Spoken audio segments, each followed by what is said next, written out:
This is Science Week 29, Day 1. And as you can see by the pictures, we are moving on to a new unit. And I'm going to let you make your guess about what you think we might be studying as we move ahead with this unit. But the very first picture here is a question. What similarities and differences do you notice about these two pictures?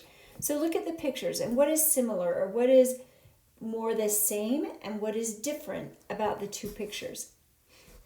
And they're going to be asked on this next page to record your observations. In other words, in these two boxes here, well, what is similar? What things did you notice that are similar and what things did you notice that are different? And you're going to type those out into the two boxes.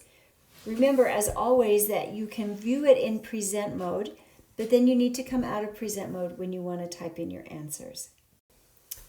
And the phenomenon, or in other words, the question that we're going to be exploring this week is, why is our sun so big and bright? And if you look at that, it looks plenty bright right there, doesn't it, compared to the other stars in the night sky. So we're going to try an experiment with that. And all you need to do for this is a flashlight and then a dark room where you can close the door and close the blinds, and a wall. So in the dark room, you're going to stand walk about 10 foot lengths. Just take about 10 steps from the wall and turn on your flashlight and point it at the wall. So what do you observe about that? What do you notice about how bright that light is as it is on the wall?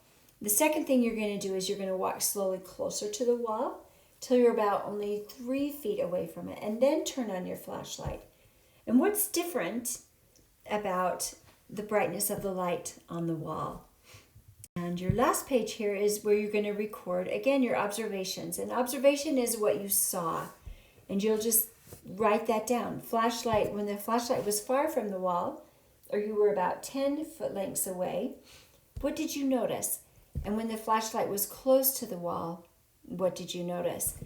And then you're going to take that and you're going to think, well, I just did this with my flashlight, and how do you think this pattern or this observation that you just made will help you explain why the sun is brighter than other stars? And you're going to go ahead and write that answer in there. And that is day 1 of week 29.